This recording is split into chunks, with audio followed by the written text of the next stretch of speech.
stuff. All right, so going back again, I'm going to run over this again because I need to have it for the recording. The big thing about the campsite preventing bears, and there are bears around Tomahawk, they generally rarely enter campsites, but the more we keep them off, the better off we are. So the big thing is making sure that all smellables are not there, because bears have good smells, they have good noses, they love the stuff, they'll be there. If you bring your food into your tent, they will follow into your tent to get it, which means no food in tents at all for storage or for eating. I know it's tempting, you guys go into your tents, maybe you want to play cards, you want to bring your snacks. Don't do it. Snacks, other food should only be around picnic tables, around the campfire, and anything that you eat, any trash, any stuff you spill needs to be picked up and disposed of. That way bears are not tempted to enter in. Smellables, we talked about smellables. Notice, by the way, the final line of this thing, no food can be kept in tents or personal gear. Very, very important. So to deal with this, we're going to give you each a little square box about the size of a bread box, and you'll be able to keep your smellables. Smellables include pretty much all your self-care stuff, your toothbrush, your toothpaste, your soap, your hand wash, whatever you have, that stuff needs to go in your personal smellables box. Any of your candy needs to go in your personal smellable box. The other thing it mentions is insect repellents, not really a smellable, but you can keep it in there just for storage. So we're going to give you this box. You're going to write your name on it. You're going to store it in the big bear box, which I don't have a picture of, but it's a giant electrical box. It's solid, it's metal. Bears are not going to get into it. However, and this is a very important caveat, as we have discovered, that is that mice, there's probably going to be a family of mice in the bear boxes because it's like the ideal place. It's warm, it's dry, and strangely, all these people every week bring food for them. So just be aware that there are going to be mice in there, and you're going to have to put your, you can't just put your food down, or the mice are going to eat it up before you get to it. Make sense? All right. So that's it. We're basically the big solution. One of the main solutions are that we're going to keep food out of the tents. We're going to clean up after ourselves, and we're going to keep all our smellables in the bear box. When you get to camp, if you haven't done it before, you'll understand what that is. So here comes a very important question. What do you do if a bear enters camp? Can anybody raise their hand and tell me what you should do if a bear enters camp? Go ahead and unmute yourself. And let me get these guys in. Unmute yourself and tell me.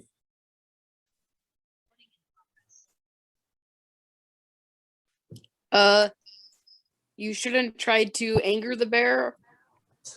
Very true. Very true. Bears will outweigh you. They have natural weapons. You do not. Do not anger the bear. So there's a couple things you can do, however. First of all, the most important thing is safety, right? If the bear gets your stuff, the bear gets your stuff. It's just stuff. Do not try to save your stuff, okay? So you, first of all, what you want to do is get together. If the bear enters the campsite, everybody gets together as far from the bear as possible in the campground. If you stay together, the bear is less likely to attack a group. So there's a safety in numbers. So that's one thing. If you see a bear, don't split up and scatter, get together, okay? Keep the distance from the bear. And then what you want to do is make noise. When my wife and I were on our honeymoon, there was a bear that got into our campsite. There's a whole story behind it.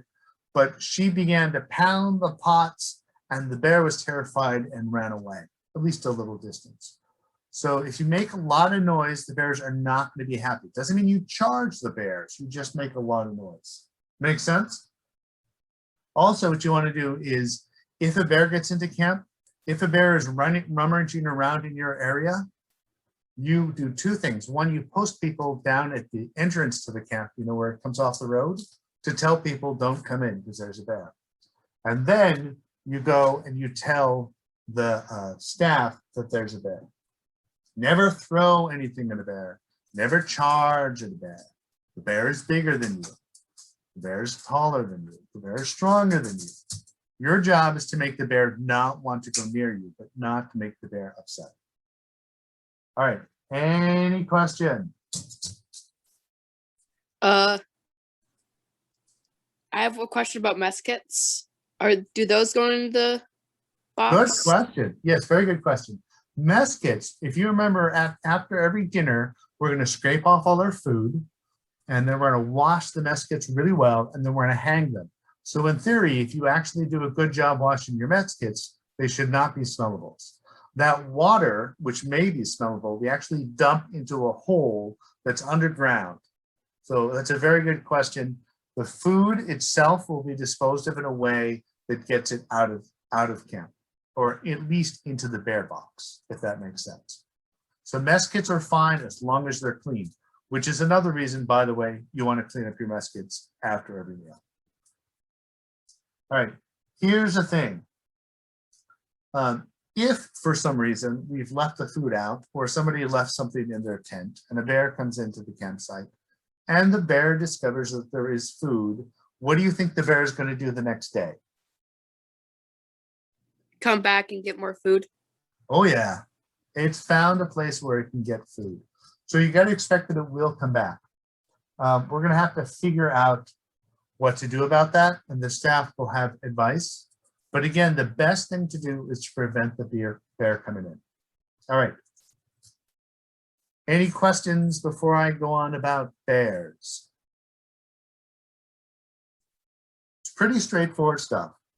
The key is prevention, prevention, prevention. Do not, and I emphasize this again, do not bring food into your tents.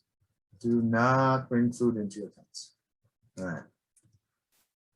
There are some consequences if we ignore these rules. They're pretty severe. The first one is baiting.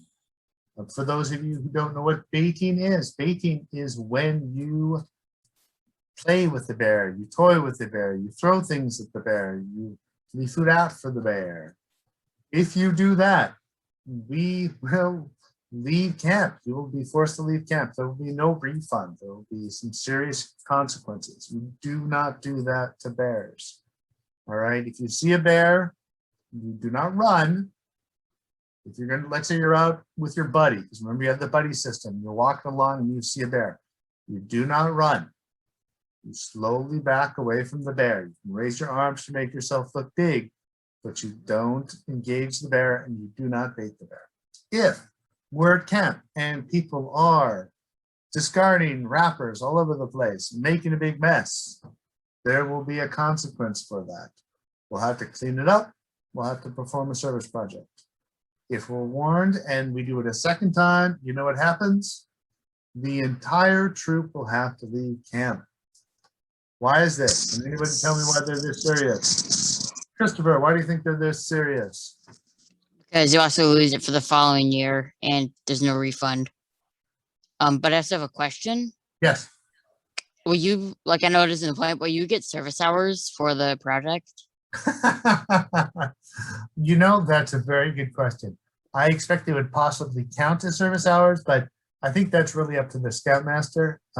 Okay. I'm not sure what the rules are for that, but let's not do that. If you want a service project, we'll get you a service project. I'm just wondering. Don't get us in trouble to get a service project. So this is very important. If we don't get dispose of food or smellables, then we have to deal with it. If somebody has food in a tent, then we'll have to deal with it. Because the whole goal is they don't want bears to think. Bears are creatures of habit, right? If you discover where your parents keep their secret stash of M&Ms, you're going to go back and look again and again and again and again. Bears are the same way. And if they discover that your campsite has food for them, they're going to keep coming back. That's a seriously dangerous problem. So that's why this is so serious. They're coming for my M&Ms. That's exactly right. They will totally come for your M&M. They'll love your M&Ms. But the Well, problem which is color? next week, when you're gone and the new troop is there, they're still going to come back. They're gonna have to do something serious about the bear that is not gonna be nice. What if it's only the green M&Ms though? They love the green M&Ms. They love all M&Ms. They don't care. Red dye number Bears 5. are weird. Sure. All right, let's move on to ticks. Any last questions about bears before we move on to ticks? All right, Colin, I want you to tell me 2 things. 1, what are 2 things that you should not do that will help prevent the bears from coming into your campsite?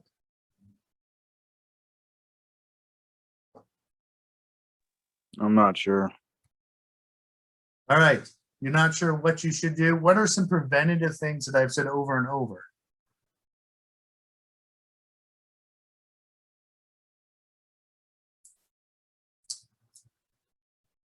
All right, how about Leo? What is one thing you should do to help prevent bears from coming into your campsite? Don't eat in tents and lock all your stuff up in the bear box securely. Yes, big. Make all your smellables somewhere safe where the bears will not be looking for them. All right, very good, very good. That's probably one of the biggest things.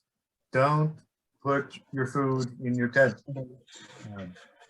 All right, how about this? Let's do with Tim. Tim, are you on? Can you speak?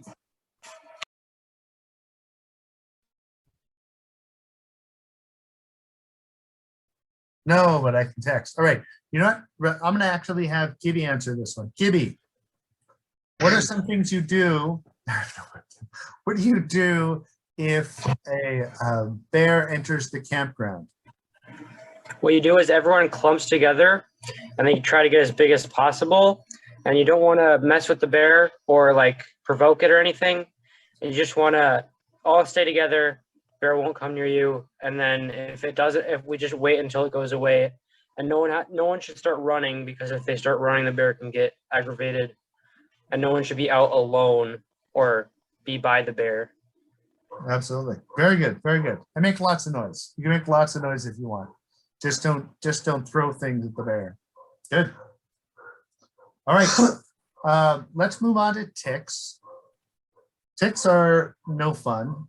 Bears are big, ticks are small, but they're both a pain. Now, Tomahawk is high tick, it's like tick central, okay? So it has both wood ticks and deer ticks, but deer ticks are the ones that we really don't like. They're the little ones because they can give you Lyme's disease. And people have gotten Lyme disease in our troop from Tomahawk.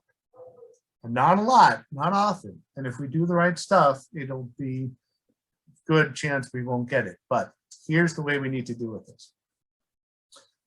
First of all, wood ticks and deer ticks in the woods, people have gotten Lyme disease. One of the things about Lyme disease is it takes a while for it to manifest. So if you get bitten at camp, you won't necessarily know that you got Lyme's disease at camp until you go home. So even though you get home from camp, it doesn't mean you're safe from the deer tick Lyme disease issue. If you get Lyme's disease, please let us know. All right, very important. But I want to talk a little bit more about how you can prevent, because again, just like the bears, the ideal thing is not to have to deal with things. There's a couple big things that we need to do that will help you with it. The first is permethrin. You can get this from REI, Cabela's, or the Scout Shop. I've actually, I'm going to show you what it looks like. All right. You guys see my camera? See me up on the screen, or should I switch there? This is a 24-ounce container of permethrin. This will probably cover everything for myself, Zachariah, and Judah. So you can get that for 16 bucks at REI. The key about permethrin, and this is something to make sure you tell your parents, what you do is you spray it on your clothing. Can you take care of the dog? Thanks. You spray it on your clothing. No, I can lift that for you. And then you let it dry. Okay, spray it on your clothing, let it dry. It is not the stuff you spray on yourself. It isn't mosquito repellent. It is not like that. You don't want it on your skin. Once it's dry, it's safe. But when you spray it, you're going to want to wear gloves. You're going to want to be in a well-ventilated area, and you're going to want to let it dry completely. So those are things I want to emphasize about permethrin. You're going to want your parents to do this, and they're going to want to follow the directions. And there's a CDC site that talks about it, if that makes sense. All right. So you can also spray it on your tents. I know a number of people are bringing their personal tents. You can spray it on the zippers in those areas, just because you can. Now, the beauty about permethrin is that when you put it on your clothing, it can usually go through about 5 or 6 washes before it loses its usefulness. So if you set aside your clothes now for Tomahawk, and you decide these are going to be my camping clothes, you can spray them for Tomahawk and then wash them and set them aside and then bring them out the next time you go camping, and they'll protect you from ticks. All right. Permethrin is a beautiful thing. It's like the kryptonite. I strongly, strongly recommend you do it. And if you're going to do it, you do it soon, which will give it time for it to dry. You can also use an insect repellent that contains at least 30% DEET, and that will also help scare off ticks, okay? And then the other thing, of course, is to wear your shoes when you're going through the high grass, because they love that, man. They just went in the high grass, they jump on you. Wear your shoes and wear your socks. And if you can, wear long pants. And you'll see some of the counselors doing this. You wear your long pants and you tuck your pants into the socks, because they'll jump on your clothing, but it'll take them a while to get up. And you can usually spot them on your clothing. In fact, light clothing can be really useful because they show up better. Probably the most important thing, aside from permethrin, are what are called tick checks. Tick checks are when you scan your body to see if you have any ticks, okay? That's what a tick check is. And you can use a mirror, because there's lots of places like behind your ears or in the hairline that you're not going to see. You're going to need somebody else to help you with. But one of the best places to do tick checks is when you're taking a shower. So if you can take a shower every day, that's great. If you are not taking a shower every day, if you're taking a shower every few days, it's important, however, that every day you do a tick check. Every night, check yourself for ticks, okay? That is probably going to be the number one. And the reason this is really critical is if you get a deer tick on you, and you can get it off within 24 hours, the chance of your catching Lyme's disease drops incredibly amount. Like, it takes a while for them to be attached to actually get the disease into you. So if you're checking yourself every night and you get ticks off whenever they're on you, you should be fine. I'm not going to guarantee it, but let's just say that your chance of getting Lyme's disease disappears significantly, even if you have been bitten by the tick. All right. These are some of the main areas that ticks like to go. Ticks like to go into areas which are sort of dark and hidden. They love those areas. So it's going to be, strangely enough, between the toes, back of the knees, in your groin area. That's very important that you check that, okay? Your waist, your belly button, believe it or not, they love that because it's a dark and closed area. Your elbows, your armpits, anywhere where there's a place of connection that you might miss. Behind the ears, in the hairline. Check yourself every night for these things. Have somebody check your ear, behind your ears and your headline, and you can check the rest of your body just to make sure you don't have any ticks. Any questions about tick checks? Can you just review what you do if you do find a tick?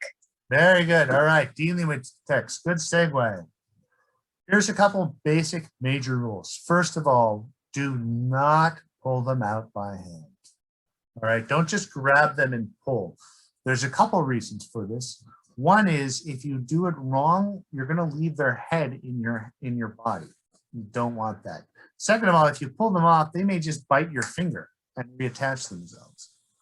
So what you want to use is you want to use finely tipped tweezers or what's known as a tick key. If you go on and type a tick key, you'll see what it is. It's a device that's specifically designed to get off ticks. All right, do not pull them off by hand. You basically grab them as close to your skin as possible, and then you pull upward with a slow, steady pressure. Basically, what you're trying to get them to do is release. So you're sort of pulling on them gently. You're not pulling them out. You're pulling on them. You're pulling on them with a steady pressure so that they'll gradually release and they'll come out.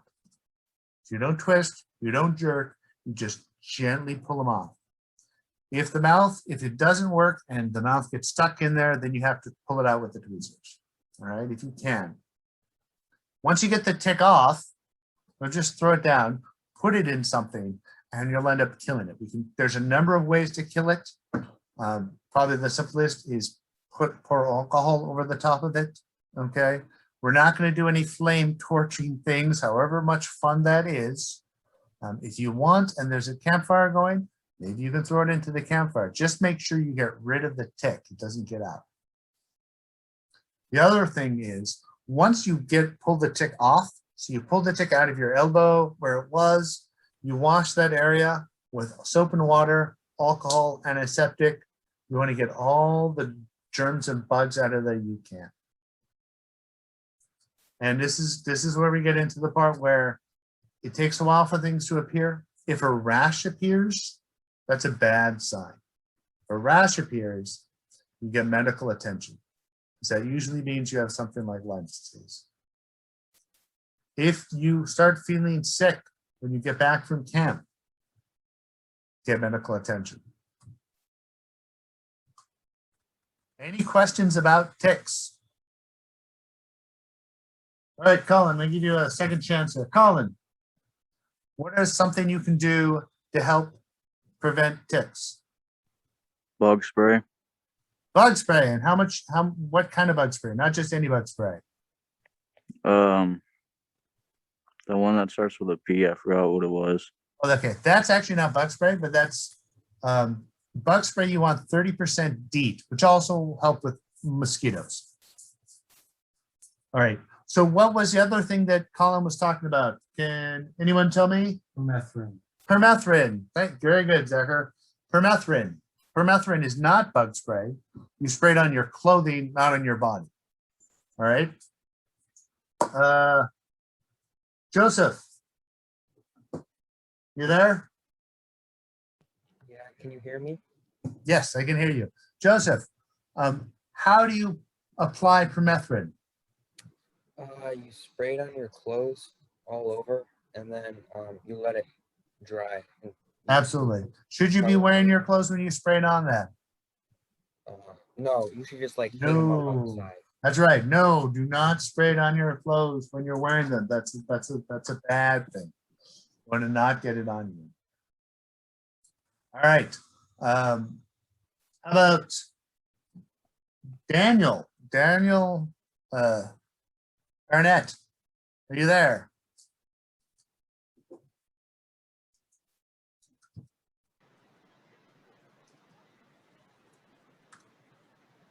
Daniel? I can hear him in the other room, and he is here and trying to right. talk No, I to was you, just gonna ask him a but it question. must not be working. No problem. Well, how about Tim? You can answer. Sure. Tim, walk me through what you do when you find a tick.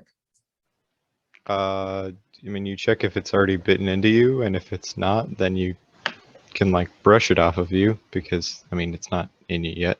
If it is in you, then you should probably get it out using tweezers or a tick key if you have one, and then kill it with alcohol I have or. it up on screen, isn't it? But that's okay.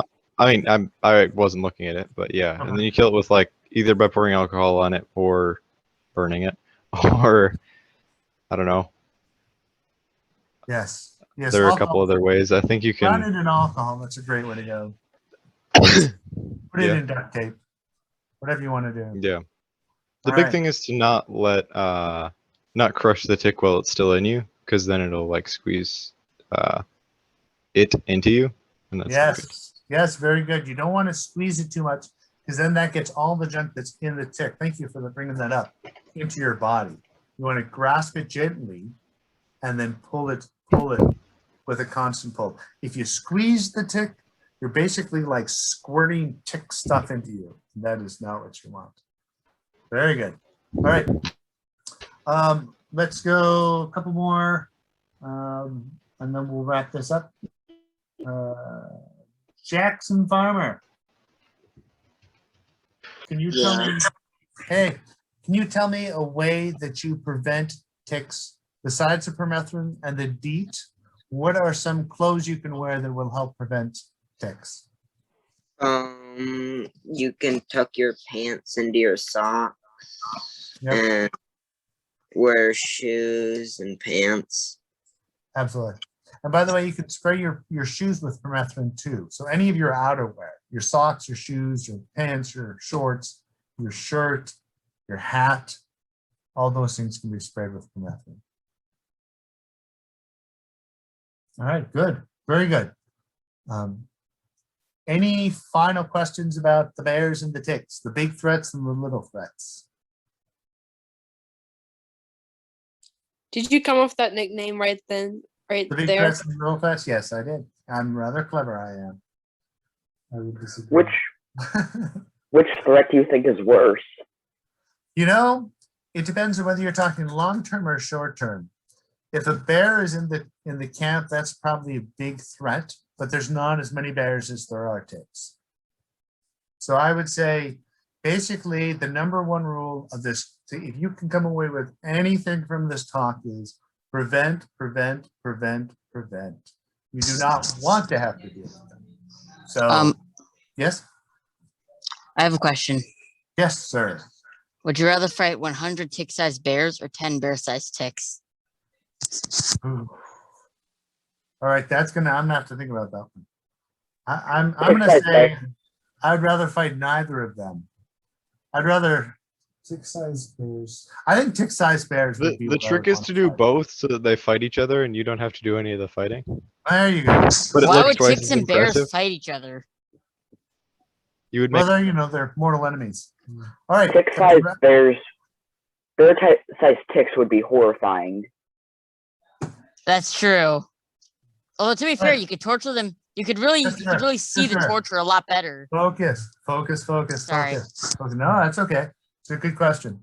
But again, prevention. So no food in your tents, all smellables where they're supposed to be. Clean up your trash, right? These are all things to prevent bears. Put permethrin, get DEET 30%, wear your shoes and your socks, and make sure that you do a tick check every single night. Any questions before we close?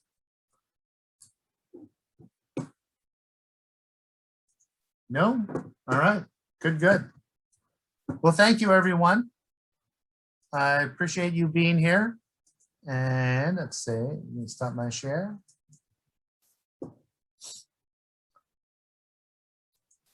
Have a wonderful night.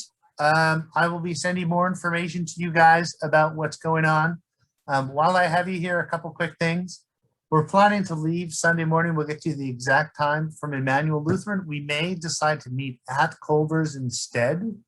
But here's a couple important things that I need to hear from you guys, that you should send me emails. And that is, if you're going to need, for example, a troop tent, please let us know. If we don't know, we're not going to get you a troop tent. So that's very important. All right. Have a great night, and we'll see you in just a few days. Thank you. Thank Yes. you. Bye. Have a good day. Bye. Good night. Peace. Good night. Thank you.